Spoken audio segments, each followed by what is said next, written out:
안녕하세요.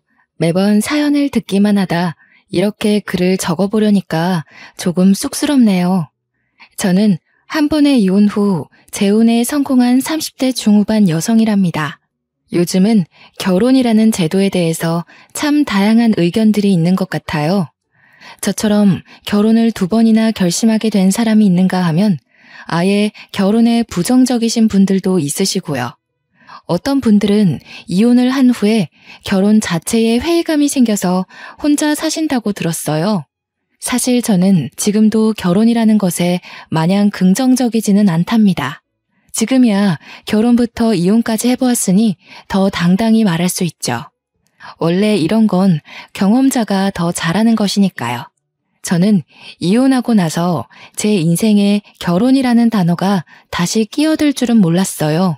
그런데 사람 일이라는 게 늘 제 마음대로 되지 않더니 이제는 제 마음조차 제 마음대로 되지 않더라고요. 결국 지금의 남편을 만나 생각이 또 한 번 바뀌었네요. 현재는 어찌저찌 또 한 번의 결혼식을 마치고 신혼생활을 하는 중이랍니다. 워낙 자상한 사람이고 저의 모든 걸 이해해주는 사람이라서 이 사람과 함께 할 미래가 정말 궁금하고 기대가 돼요. 시부모님도 너무나 따뜻하신 분이라서요. 오늘은 제가 이 사람과 어떻게 만났는지, 제가 어떻게 살아왔는지, 저의 인생 이야기를 정말 속 시원히 털어내보려고 해요. 궁금하시지 않나요? 재밌게 들어주시면 감사하겠습니다. 아까 제가 결혼이라는 것에 마냥 긍정적이지 않다고 했는데요. 솔직히 말하자면 그건 여러 일을 겪으며 많이 유해진 생각이고요. 이유야 많겠지만 저는 특히나 결혼에 부정적인 생각을 가지고 살던 여성이었어요. 왜인지 몰라도 결혼에 부정적이라고 의견을 밝히면 다들 이유를 추측하시더라고요. 조금 뻔한 대답이 될 수 있기는 한데 가장 큰 이유는 제가 이혼 가정에서 자랐기 때문이에요. 여기는 저에 대해서 아무도 모르시니까 정말 까놓고 이야기하자면 이혼 가정이라고는 말하지만 저에게 가정이랄 게 없었어요. 이게 무슨 말이냐 하면 이혼하시기 전부터도 부모님은 저에게 별다른 관심이 없었다고 봐야겠네요. 학교에서 나눠주는 가정통신문도 제가 직접 서명하고는 했으니 어느 정도였는지 대충 눈치채시겠죠. 그러니 부모님이 이혼하시고 나서는 얼마나 더 심했겠나요. 서로의 안중에 저의 존재는 없었고 자연스레 저는 혼자 자랐다는 말이에요. 동물에 비유하자면 저는 유기동물이었던 거죠. 부모님의 이혼 얘기가 처음 나왔을 때는 제가 중학교 2학년이었을 때인데요. 그 어린 나이에 얼마나 놀랐으면 아직도 기억이 생생하게 나네요. 평소라면 바쁘다고 코빼기도 보이지 않던 부모님이 웬일로 집에 있었어요. 제가 학교를 마치고 집에 오자 심하게 싸우고 있더군요. 이럴 거면 이혼해. 처음부터 당신과 결혼을 하는 게 아니었어. 이럴 거면 앞으로도 이런 식으로 굴 거면 그냥 깔끔하게 이혼하자고. 그래, 당신 말 한번 잘했다. 아주 말 잘했어. 당신이 이혼하자고 하면 내가 무서워할 것 같아? 나야 좋아. 좋다고. 어디 한번 갈 때까지 가봐. 바닥에는 유리잔을 던져서 깨트렸는지 유리 조각들이 부서져 있더라고요. 저는 제 방에 들어가 손으로 귀를 막으며 웅크린 자세로 한참을 그러고 있었습니다. 친구들을 보면 불평불만으로 툴툴대더라도 사이는 좋던데 왜 우리 가족은 이리 무관심하고 만날 때마다 싸우는 걸까? 쿵쿵 불안하게 뛰어대던 심장 소리에도 그 생각은 끊기지 않더군요. 중학교 2학년이라고 하면 대부분 생각하는 게 하나 있잖아요. 중2병이라는 단어까지 있듯이요. 대표적 사춘기 아니겠어요? 부모님의 관심과 사랑을 한창 바라고 있었던 터라 지속된 무관심과 싸움, 심지어 이혼 얘기에 저는 거하게 방황하기 시작했어요. 난 뭘 해야 하지? 어떻게 해야 부모님이 웃어줄까? 내가 뭘 한다 해도 알아주기나 할까? 다들 나한테 관심 없을 것 같은데. 진짜 이혼하면 나는 누구랑 살지? 이런 생각이 머릿속에 가득 차고 말았죠. 관심을 구걸하고 알아서 체념하고 불안한 미래를 점치고 여러 마음이 소용돌이치듯 절 태풍의 눈으로 몰아가더라고요. 결국 전 가출을 결심하게 되었습니다. 그때가 겨울 방학이었어요. 등하교할 필요가 없으니 가출이 수월한 듯 하면서도 어딘가 정기적으로 머물 곳이 없으니 앞이 막막했네요. 엄마 트렁크 가져와서 필요한 옷 몇 개 넣고 아빠 지갑에서는 돈을 꺼내 훔치고 그렇게 계획 없이 나와놓고서 갈 데가 따로 어디 있겠나요? 그저 친구 집에 하루 이틀 머물다 눈치 보여서 나왔죠. 버스 정류장에 한참을 앉아있다 해가 질 때쯤 찜질방으로 들어갔어요. 잘 기억은 안 나는데 아마 그때 청소년 보호법으로 시끄러웠을 거예요. 찜질방에 들어가긴 들어갔는데 밤에 쫓겨날까봐 밤새 남자 화장실에 몰래 숨어 있었거든요. 왜 남자 화장실이었냐면 찜질방 주인분이 아주머니셨어요.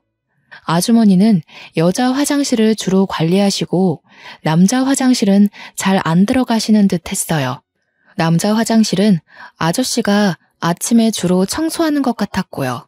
낮에는 자고 밤에는 남자 화장실에 숨어있던 생활을 사흘간 반복하다 보니까 돈도 떨어지고 밤낮도 자연스럽게 바뀌더라고요. 원래 밥은 점심 지나 근처 식당에 나가 먹었는데 그때가 딱 손님도 없어 괜한 눈치도 안 보이고 아침부터 낮까지 자다 일어나곤 했으니까 그 시간이 적기라 생각했어요. 식당 가서 밥 먹는 것도 한두 번이었어야 했는데 중학생 2학년이 뭘 알았겠어요. 먹고 싶으면 먹었으니 당연히 제 수중의 돈은 점점 가벼워지더라고요. 급기야 국밥 한 그릇 사 먹을 돈이 없어서 찜질방에서 파는 삶은 계란 몇 개로 하루를 버텼네요. 조금 웃긴 건 그렇게 돈이 없는 와중에도 식혜는 필수였답니다. 목이 막히니까요. 버티고 버티며 그날 밤도 똑같이 찜질방 로비에서 미리 가져다 놓은 만화책을 들고 남자 화장실에 들어가 삶은 계란을 먹고 있었어요. 식혜는 이미 다 마셔서 쌀알만 밑바닥에 깔려 있었고요. 이제 마지막 남은 삶은 계란 하나를 까서 아껴 먹겠다고 야금야금 먹다가 반쯤 오기로 절반 정도는 한 입에 삼켰는데 삼키자마자 이게 뭐지? 싶더라고요. 잘못 삼킨 건지 숨이 턱하고 막히니 얼마나 무서웠는지 본능적으로 뭔가 잘못됨을 느꼈습니다. 숨이 막히는 도중에도 누군가의 도움이 절실하다는 걸 깨달았어요.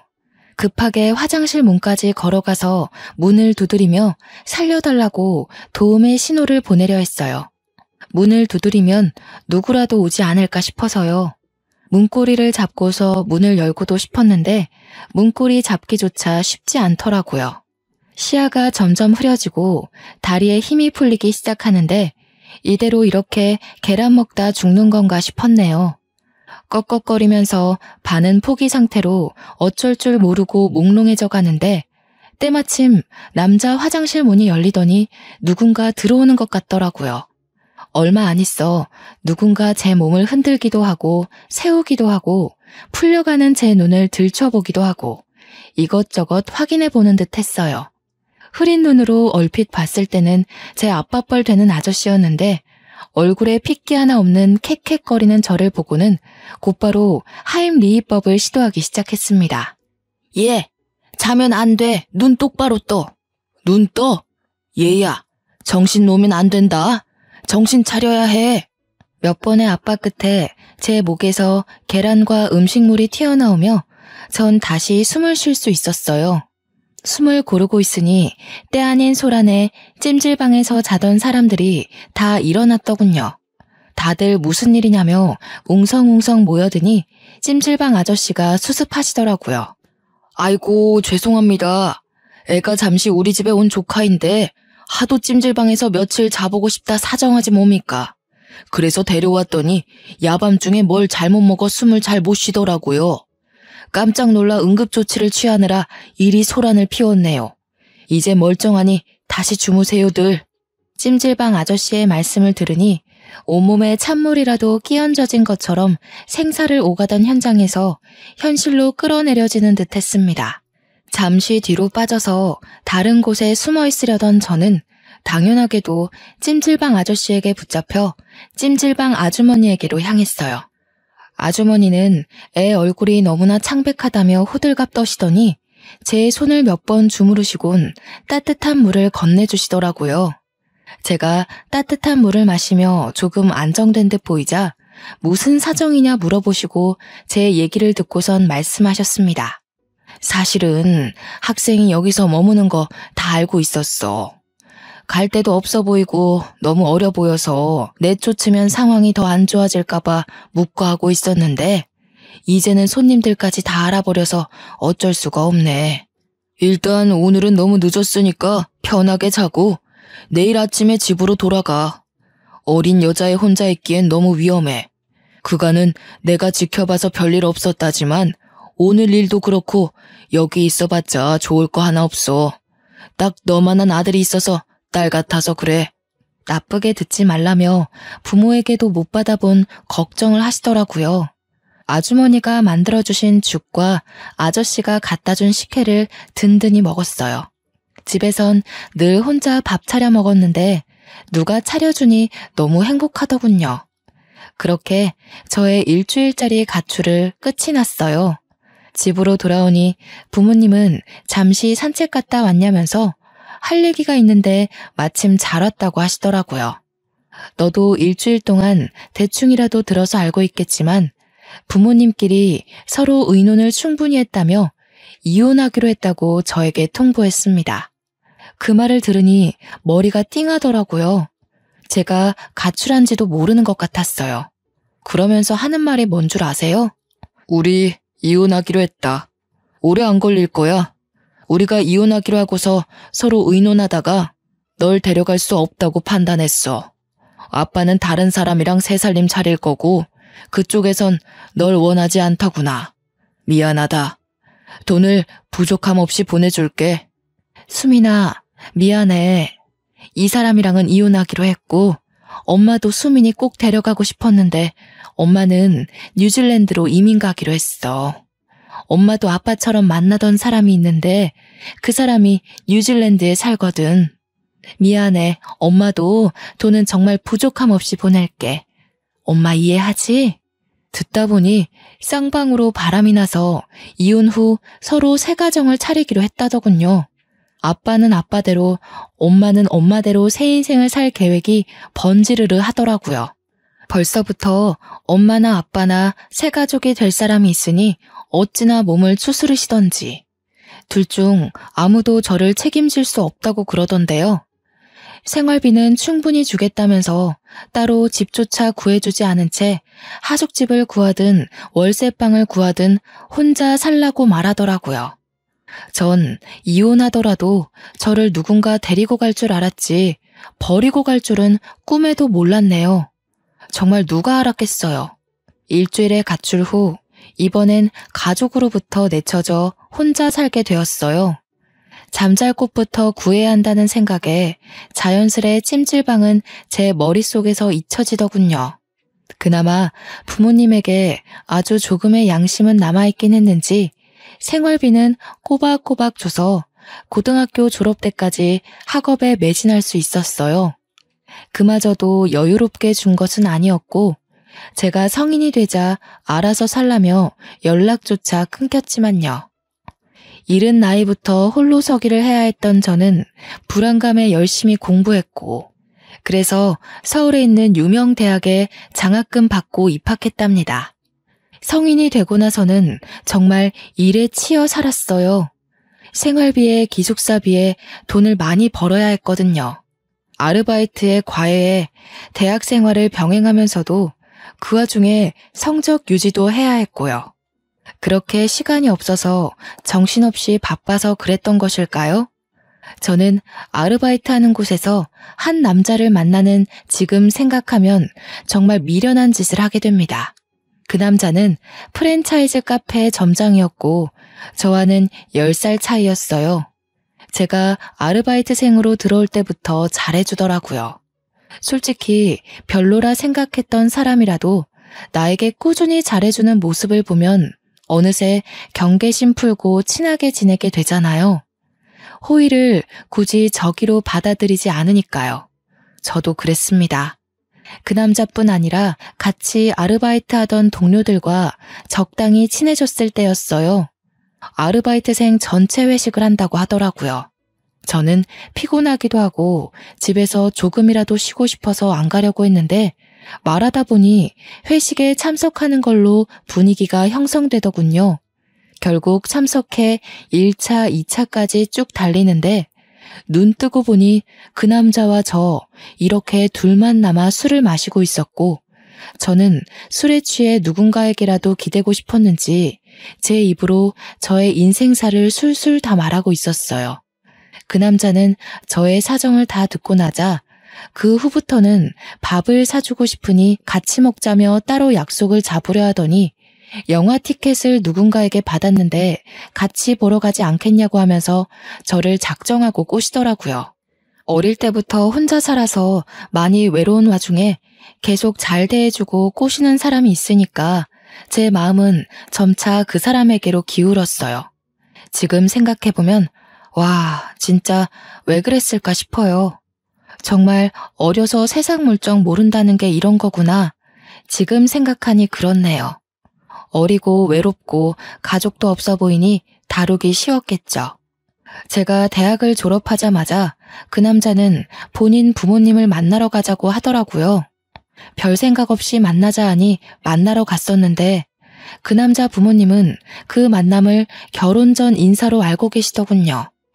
뭐라 의견도 못 내고 청혼도 못 받고 그냥 그 남자가 이끄는 대로 끌려가 결혼을 하게 되었네요. 프로포즈도 따로 없이 번갯불에 콩 구워 먹듯 그렇게 한 결혼이라서 당연히 결혼 생활이 마음에 들 리가 없었어요. 그래도 이 남자만한 사람은 없다고 생각을 하고 있었는데 아니나 다를까 그 남자는 결혼을 하고 나자 태도가 완전히 달라지더라고요. 꼬실 때는 그렇게 간이라도 떼어줄 듯 굴더니 결혼 후에는 제 간을 떼서 먹으려 하더군요. 시댁에서는 제가 이혼 가정에서 자랐다며 원체 싫어하셨어요.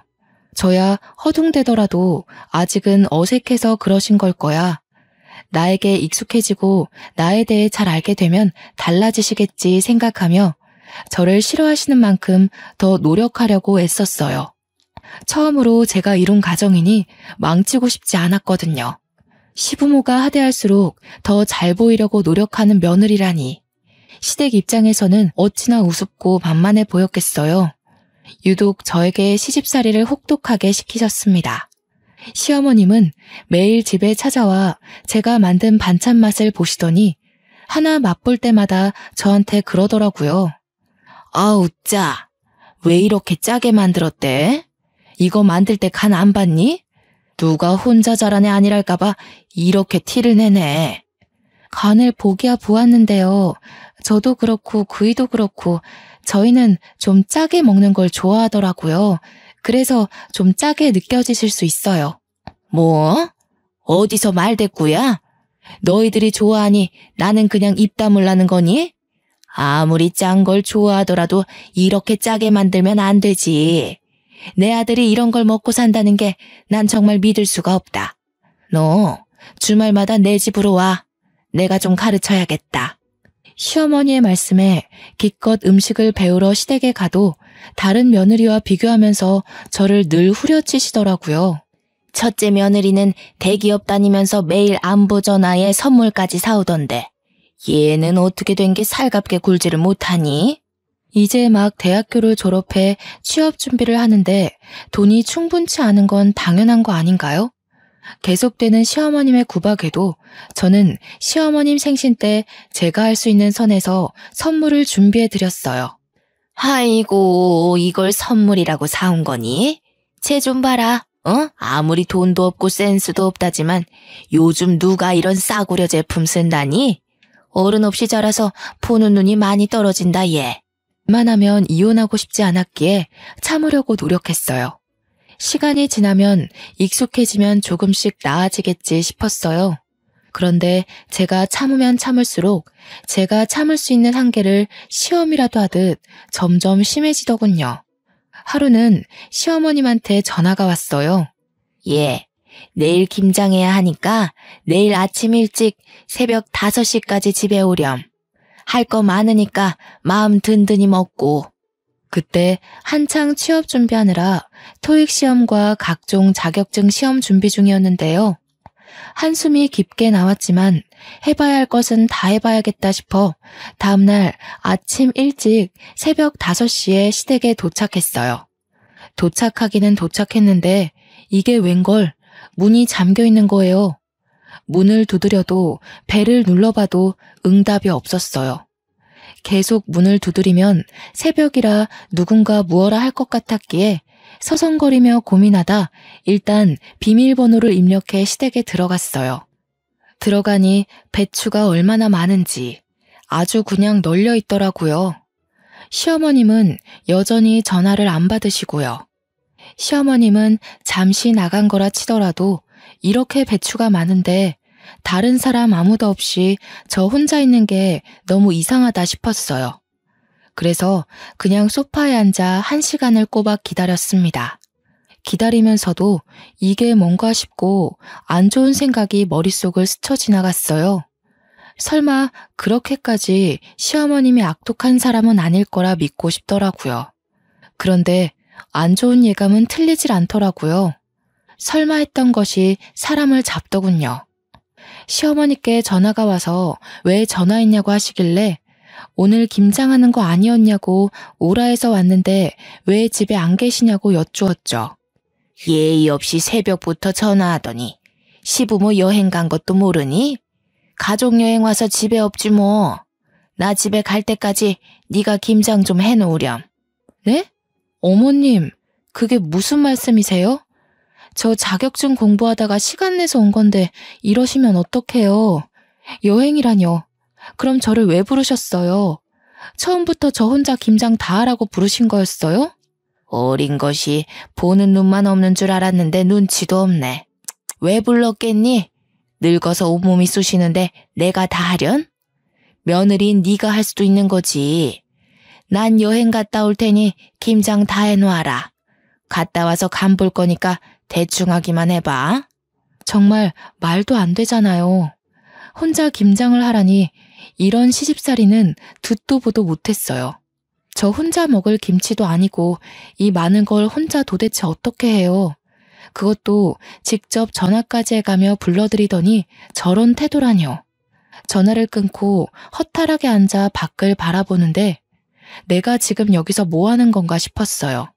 거실 창 너머로 동트며 노랗고 빨간 햇빛이 쫙 깔리는데 분하기도 하고 슬프기도 하고 눈물이 나더라고요. 한참을 방만 바라보며 울다가 결국 이혼을 결심했습니다. 시댁에 남아 김장을 하는 대신 남편에게 전화를 걸어 이혼하자고 말했네요. 이혼하고 무슨 생각이 들었냐 하면요. 그간 살아온 제 인생에 의문을 품게 되더니 별별 생각 다 들더라고요. 이혼 별거 아니네. 부모님도 이혼하더니 나도 이혼을 했구나. 결혼은 내 인생에 없나 보다. 내 인생은 왜 이리도 외롭고 힘들지? 그렇게 혼자 감정에 매몰될 뻔했지만 구사일생이라고 할까요? 면접을 봤었던 한 회사에 합격해 입사하게 되었어요. 자격증 취득 전에 넣었고 꽤 규모가 큰 중견 기업이라 큰 기대를 하지는 않았는데요. 예상치 못한 합격이라 그런지 마음이 술렁거리는 상황에도 기쁘긴 하더라고요. 그 이후부터는 온 신경을 쏟아붓고 매달릴 곳이 회사 하나뿐이라 정말 처절하게 매달렸던 기억뿐이네요. 일이 없으면 더 달라고 더 배우겠다고 신입 때부터 그러고 다녔어요. 그러다 보니 어느 순간 야망이 가득한 신입이라는 별명도 생기더라고요. 워낙 열정적으로 배우며 회사의 모든 시간을 바쳐서 그런지 회사 사람들과의 관계도 무난했네요. 입사하면서부터 시간이 참 정신없이 지나갔는데 그렇게 바쁜 게 오히려 저에게 필요했어요. 실제로 도움이 되더군요. 집에만 오면 바로 골아떨어져 따로 생각할 시간이 없었으니까요. 그런데요, 잊어버리는 게, 피해버리는 게 모든 걸 해소하는 건 아니잖아요. 너무 감정을 억누르며 일만 하고 살아왔던 탓일까요? 적어도 일은 내가 하는 만큼 돌아온다고 생각했는데 저의 개인 시간마저 빼가며 열심히 일했던 것이 3번의 승진 누락으로 돌아오더군요. 처음 한두 번 정도야 당황스러웠지만 그럴 수 있지 하고 넘어갈 수 있었어요. 3번을 승진해서 누락시키니까 제가 일을 못하는 편도 아니고 너무 황당하더라고요. 승진 누락 결과를 출장지인 제주도에서 확인했었는데 마냥 기다리다가 회사로 돌아가서 물어보기엔 열불이 나더군요. 마침 같이 출장 왔던 부장님이 옆에 계셔서 바로 여쭤보니 하시는 말이 나야 뭐 수미 씨가 워낙 일을 잘하니 승진 때마다 수미 씨를 밀어줬지. 근데 임원들 생각은 그게 아닌가 보더라고. 너무 예민하게 받아들이진 말고 수미 씨가 아무래도 이혼도 했었고 딱히 책임질 가족이 있는 게 아니잖아. 임원진들은 워낙에 또 보수적이니까 가정이 있는 남자를 밀어주려 하더라. 부장님 말씀을 듣는데 한마디 한마디가 속이 쓰리더라고요. 부장님은 본인이 힘이 없어 미안하다며 위로를 해주시려 했는데 딱히 위로가 되지는 않았어요. 이혼해서 또는 책임질 가족이 없어서 이런 개인적인 이유로 저의 발목을 잡았던 일이 이번 한 번만 있는 건 아니었거든요. 학창 시절에는 부모님의 이혼이 저에게 큰 걸림돌로 작용했어요. 지금이야 이혼이 흔해졌다지만 제가 학교에 다닐 때까지만 해도 아니었던 터라 부모님이 이혼했다 하면 선생님들부터가 편견에 가득한 시선으로 저를 바라보곤 했어요. 시험에서 성적이 조금이라도 안 좋게 나오면 쟤도 그렇게 노력하더니 이혼 가정이네는 어쩔 수 없네 라는 식으로요. 시간이 지나 극복했다고 생각했는데 직장 생활에서조차 되풀이 되다니. 심지어 학창 시절 땐 시선뿐이었지 이건 뭐 여자라서 책임질 가족이 없어서 이혼해서라니. 저는 저를 책임지고 있는데요. 정말 무슨 상관이죠? 도대체 언제가 되어야 이런 차별적인 것에서 벗어날 수 있을까 싶었네요. 일하던 중이라 제대로 감정을 풀지도 못한 채 출장을 끝내고 제주도에서 집으로 돌아오는 날이었어요. 김포공항에서부터 운전을 하며 집으로 가는데 찜질방 간판이 보이더라고요. 내일 주말이겠다. 저기서 몸을 좀 녹일까 하다가 찜질방이라고 하니 문득 옛 생각이 나더군요. 충동적으로 차를 돌려 오랜만에 고향을 한 바퀴 둘러보기로 했어요. 늦은 밤 김포공항에서 출발해 고향에 도착하고 보니 새벽이더라고요. 배는 고프고 잠은 오고 일단 뭐라도 좀 먹고 싶어서 문 연 음식점을 찾아보는데 근처에 햄버거 집이 하나 있더군요. 일단 배가 너무 고프니 햄버거를 포장해 간단하게 먹고서는 보이는 아무 데라도 들어가 잠이나 자야겠다 생각하고 갓길에 차를 잠시 세워두고 갔다 왔죠. 봉투를 달랑이며 차를 향해 걷는데 처음엔 꿈꾸는 줄 알았어요. 분명 제가 햄버거를 사러 갈 때까지만 해도 차 하나 없는 텅텅 빈 도로에 사람 한 명 없었거든요. 근데 제가 햄버거를 포장하고 나오자 저 멀리 횡단보도에 뭔가 보이는 거예요. 원래 있었나? 내가 못 본 건가?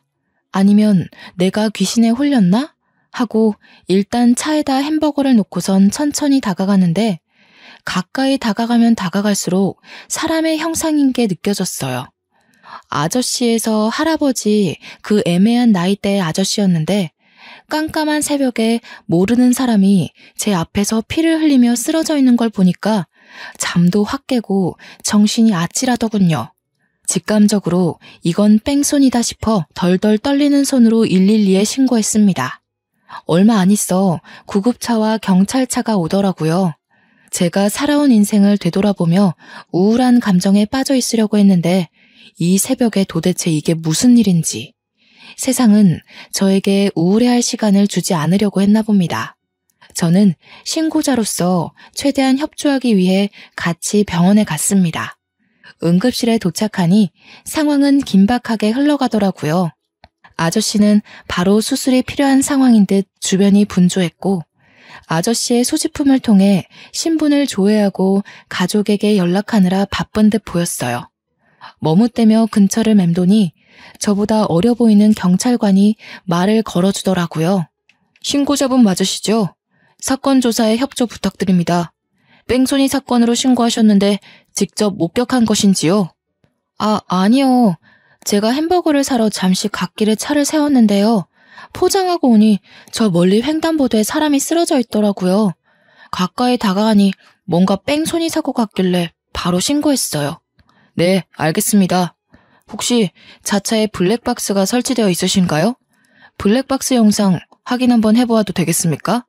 경찰관에게 괜찮다, 최대한 협조하겠다 말하려던 순간 아저씨의 가족으로 추정되는 아주머니와 한 남자가 응급실로 급하게 뛰어들어오더군요. 어찌나 급하게 오던지 응급실 안 모든 사람의 시선이 그쪽으로 몰릴 정도였어요. 아저씨의 아내로 추정되는 아주머니는 온 얼굴이 눈물로 젖어 있었습니다. 아주머니는 병원 접수대에 무어라 말을 하시더니 아저씨가 수술실로 들어갔다는 걸 아셨는지 어쩔 줄 몰라 하며 아들로 추정되는 남자의 손만 붙잡고 계셨어요. 남자는 그런 아주머니의 손을 꼭 붙잡고 경찰관을 향해 다가오시더라고요. 경찰관은 그 남자의 얼굴을 보자마자 눈을 동그랗게 뜨더니 남자를 향해 거수 경례 후 아는 척을 하더군요. 딱 보니까 그 남자도 같은 경찰인 것 같더라고요. 남자는 수고한다며 경찰관의 어깨를 툭 치고는 경찰관에게 상황 설명을 자세히 들었고 곧 옆에 있던 제게 고개를 숙여 정중하게 인사했습니다. 신고자분 맞으시죠? 정말 감사합니다. 덕분에 제 아버지가 늦지 않게 수술대에 올라갈 수 있었습니다. 신고해 주시고 조사에 최대한 협조해 주셔서 정말 마음 깊이 감사드립니다. 그러고선 능숙하게 제 블랙박스 영상을 잠시 확인하겠다며 양해를 구하고는 블랙박스를 돌려보기 시작하더라고요. 아주머니는 그런 남자 옆에서 머물며 저의 손을 꽉 잡으며 저에게 연신 고맙다는 인사를 하셨어요. 솔직히 제가 한 것에 비해서 감사 인사를 과하게 받는 느낌이라 민망하기도 하고 뿌듯하기도 하고 복잡 미묘했네요. 다행히 저의 블랙박스에 뺑소니 사고가 노골적으로 찍혀 있더라고요. 조금이라도 멀거나 가까웠다면 못 찍었을 각도로 정말 미세하게 오른쪽 위 구석에 사고 영상이 찍혀 있었네요. 제가 직접 목격한 것도 아니라서 혹여나 블랙박스에도 사고 영상이 안 담겨 있으면 어떡하나 내심 걱정을 했었는데요. 그런 제 걱정을 날려버리기라도 하는 것처럼 결정적 정보마저 보이더라고요. 정말 잠시 갓길에 차를 세워둔 거라 헤드라이트를 켜뒀었는데요. 그 불빛에 뺑소니 사고를 내고 도망가려던 차가 제 차 쪽으로 다가와서 제 블랙박스 각도를 확인하는 듯한 움직임이 있었어요. 처음엔 빛이 번져서 번호판이 안 보이는 듯 하다가 뺑소니 차가 제 차에서 멀어지며 번호판이 확실하게 보이더군요. 그로부터 대략 한 달 뒤, 그 남자로부터 전화가 왔어요. 늦게 연락드려 죄송합니다. 덕분에 제 아버지 수술이 무사히 끝나서 오늘 퇴원하셨답니다. 뺑소니범도 덕분에 수월하게 잡았고요. 감사 인사를 드리면서 밥 한 끼 대접하고 싶은데 이번 주 토요일 괜찮으신가요? 정말 다행이네요. 퇴원 축하드려요. 이번 주 토요일에 따로 약속이 없어서 시간이야 괜찮은데요. 제가 그쪽에 살고 있지 않아서요. 마음만 감사히 받을게요. 제 아버지 생명의 은인이신데 밥 한 끼 대접할 수 있게 해주세요. 거리가 멀어 그러는 거라면 지금 사시는 곳 근처 식당에 예약하겠습니다. 제대로 감사 인사를 할 기회를 주셨으면 합니다. 제 아버지도 꼭 직접 뵙고 싶다고 하셔서요. 간곡히 부탁하시니 마냥 거절하기가 죄송스럽더라고요. 그렇다고 저는 서울에 사는데 이제야 막 퇴원한 환자를 모시고 서울까지 그 먼 거리를 올라오라고 하기에도 못하고요. 결국 서울과 제 고향 그 중간쯤에 위치한 한정식 식당에서 만나 뵙기로 했네요. 그렇게 토요일 식당에 도착하니 먼저 와 계시더라고요.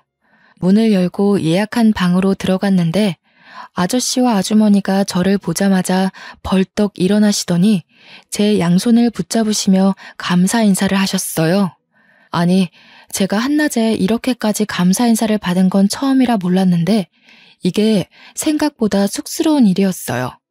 손을 내저으며 아니에요, 다행이에요 하며 자리에 앉는데요. 그때 그 응급실에서는 이런 생각할 여유가 없어 몰랐는데 왜인지 모르게 아저씨와 아주머니가 어디선가 뵌 것 같은 낯선 기분이 들더라고요. 내 착각인가 싶어 일단 밥을 먹으며 대화를 이어갔어요. 맛있더라고요. 여러 얘기를 하던 중 아저씨와 아주머니가 찜질방을 운영하셨다는 말에 순간 하고 예전 가출했었을 때의 기억이 머릿속을 스쳐 지나가더군요. 정말 혹시나 하고서 여쭤보았어요. 예전에 찜질방을 운영하셨다고 하셨잖아요. 그거 그 동네에서 하셨던 건가요? 저 정말 혹시나 싶어 여쭈는 건데 혹시 예전에 한 학생을 구하신 적 있지 않나요? 응? 그렇지요.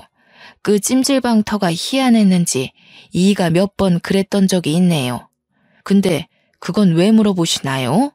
저의 뜬금없는 질문에 잠시 저를 빤히 바라보며 생각에 잠기셨던 아저씨가 문득 그러고 보니 걔 중에 제일 기억나는 여학생이 있었다고 말을 먼저 꺼내시더라고요. 정말 어린 학생이었는데 가출이라도 했는지 며칠 동안 찜질방에 머물더군요. 불량 청소년 같아 보이지는 않고 질에 찔렸는지 밤마다 남자 화장실에 숨어 있어서 더 눈길이 갔죠. 걱정되는 마음에 하루는 얘기 좀 해보려고 남자 화장실에 들어갔는데 숨이 막히는지 컥컥거리면서 창백하게 질려있더라고요. 아, 그 학생 머물 거면 당당히 좀 머물지. 그마저도 못하고 맨날 밤새 숨어 있어서 어찌나 마음이 짠하던지요. 이가 때마침 화장실에 안 찾아 들어갔으면 정말 큰일 날 뻔했어요. 그 학생이 컸으면 딱 지금 아가씨 같았겠네요. 어린 학생이 죽을 것 같아 일단 살리고 봤다고 그리 말씀하시며 웃으시는 아저씨와 아주머니의 모습을 보는데 예전에 죽을 내주시던 아주머니의 모습과 식혜를 건네주시던 아저씨의 모습과 겹쳐 보이며 확신이 딱 들더군요. 예상치도 못한 만남에 저는 너무나도 놀라 몇 초간 말을 못하다가 비명을 지르듯 소리치며 말했어요. 그 학생이 바로 저예요. 세상에, 말도 안 돼요. 저 진작에 찾아가 감사 인사를 꼭 드리고 싶었는데 찜질방이 없어져서 감사 인사를 드리고 싶어도 드릴 수가 없었어요. 그런데 이런 우연으로 만나게 되다니요. 세상에. 아니, 저만 신기한 건 아니죠? 진짜 너무너무 신기하지 않나요? 모든 게 우연으로 맞아떨어진 거잖아요. 아저씨가 제 목숨을 구해준 것부터 제가 아저씨를 구해주게 된 것까지요. 심지어 이렇게 만나게 된 것도 포함해서요. 흔치 않은 인연에 어안이 벙벙해지더라고요.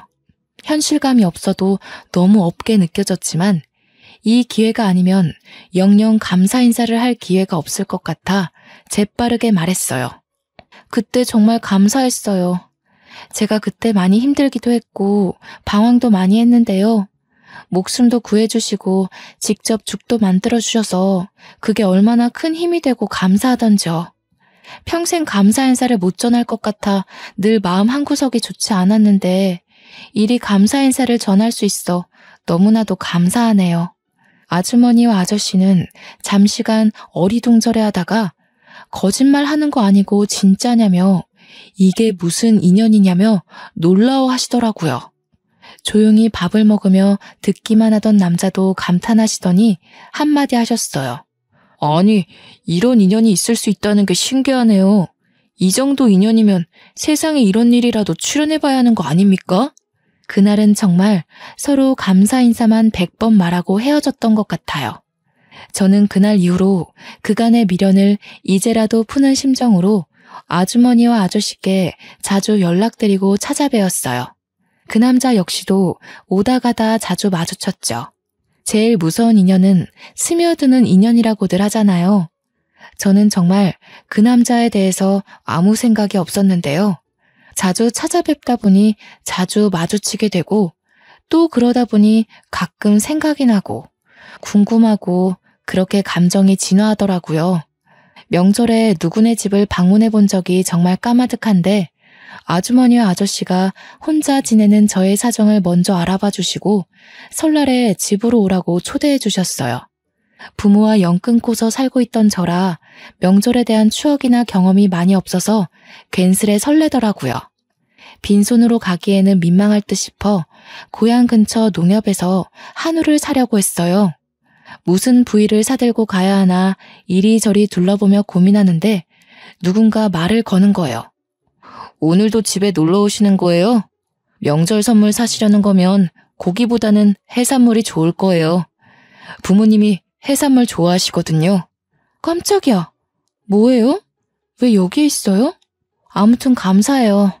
안 그래도 무얼 더 좋아하실지 고민이 됐었거든요. 그쪽은 뭘 더 좋아해요? 이왕 명절 선물 사는 김에 같이 사줄게요. 저야 뭐 다 잘 먹습니다. 마음만으로도 감사하네요. 자, 해산물 코너로 갑시다. 아무래도 전복이 좋을 거예요. 그 남자가 몸이 좋다는 건 이미 알고 있었거든요. 제 바로 앞에서 뒤돌아서 걷는데 그 사실이 갑자기 확 다가오더라고요. 심지어 해산물 코너에 가서 전복을 구경하는데 일하시는 직원분이 저와 그 남자를 엮으며 신혼이냐고 물어보는 거 아니겠어요? 그 남자가 딱히 아니라고는 말 안 하고 그저 웃으며 전복 뭐가 좋아요? 묻는데 기분이 굉장히 묘했어요. 아, 맞다. 이 사람도 남자기는 남자였지? 싶기도 하면서요. 직원분의 추천대로 전복 선물 세트를 사서 제가 들으려는데 그 남자가 저를 한번 쓱 보더니 선물 세트를 가져가서 들더라고요. 제가 또 그런 배려에 약한 거 어떻게 알고. 그때 그 남자의 행동 하나하나에 반응하는 저를 보자니 제대로 감겼구나 싶더라고요. 그렇게 마음을 깨달았어요. 설날 잘 보내고 서울 올라가면서 그 남자에게 연락하기 시작했죠. 그 남자도 알게 모르게 저한테 마음이 있었는지 연락이 끊기지 않게 이어가더군요. 제가 경찰 제복 입은 모습 한번 보고 싶다니까 그날 퇴근길에는 제복 입은 상태로 오기도 하고요. 그렇게 눈 맞아서 1년의 짧은 연애 끝에 저는 결혼까지 결심하게 되었어요. 네, 맞아요. 지금의 남편이랍니다. 근데요, 솔직히 남편에게는 첫 결혼이지만 저한테는 재혼이잖아요. 아무래도 이혼의 경험이 있으니까 재혼은 시작부터 망설여지게 되더라고요. 그런 제가 답답했는지 남편은 뭐가 걱정이냐면서 대놓고 물었고 저는 대답했죠. 당신도 알겠지만 나 이미 결혼도 해봤고 이혼까지 했잖아. 당신이랑 결혼하게 되면 아주머니도 아저씨도 내 시부모님이 되는 건데 지금처럼 편하게 못 지낼까봐 무섭고 그래. 당신은 처음인데 나만 재혼이니까 미안하기도 하고. 그런 거라면 정말 걱정하지 마. 우리 부모님 성격 몰라서 그래? 당신이 나랑 결혼한다고 해서 시부모 유세 떨고 그럴 사람들 아니라는 거 알잖아. 난 당신과 사랑하는 가정을 이루고 싶은 거야. 처음이든 재혼이든 관심 없어. 재혼에 회의적이었지만 저의 가정을 이루고 싶다는 욕심은 있었거든요. 남편은 바로 그 점을 기가 막히게 꼬집으면서 설득하더라고요. 마침내 제가 결혼하자며 고개를 끄덕인 날 남편은 쐐기를 박으려는지 바로 부모님께 결혼하기로 했다고 고하더군요. 저는 그 옆에서 긴장이 돼 손끝을 만지작거리고 있었는데 어머님이 한박 웃음을 지으시며 말씀하셨어요. 아이고, 올해도 걸렸다, 올해도 걸렸어. 얼마나 기다렸는지 아니? 우리 남편 차가운 길바닥에 외롭게 죽을 뻔했는데 그거 발견하고 구해준 넌 우리 집안의 귀인이야. 어디서 이렇게 착하고 선한 아이가 굴러왔는지 우리 모자란 아들과 결혼까지 해준다니 난 더없이 행복하구나. 어머님과 아버님은 혼수랑 집도 전혀 걱정하지 말라고 큰 소리 떵떵 치시더라고요. 우리 집에 귀인이 들어오는데 그것 하나 못 해주겠냐면서요. 사공의 목표가 하나고 모두가 열정적이니 배는 순항하더니 그 자리에서 결혼식 날짜까지 바로 정했답니다. 다만 결혼식 날짜가 다가올수록 이혼한 제 친정 부모가 마음에 걸리기 시작했어요. 결혼식 혼주석에 불러야 하는 건지 고민이 돼서 예비 시부모님께 먼저 상의하니까 제 마음 편할 대로 결정하라 하시며 한마디 하셨어요. 내가 이 결혼에 원하는 건 딱 하나야. 바로 네가 우리 집에 시집와서 행복해지는 것이란다. 예비 며느리로 무언가 하려고 노력하지 않아도 돼. 넌 이미 우리 가족의 은인이지 않니? 너의 부모님도 그래. 모든 건 너의 마음이 향하는 대로 하렴. 대신 네가 결혼식을 올리며 행복해지는 방향이었으면 좋겠다. 저는 솔직히 부모 같지도 않은 인간들에게 저의 근황조차 알리고 싶지 않아서 결혼식 초대조차 원하지 않는다고 사실상 이미 연을 끊어버린 관계라고 설명했습니다. 예비 시부모님은 제가 고민한 것이 허무하리만치 쉽게 수긍하며 이해해 주시더라고요.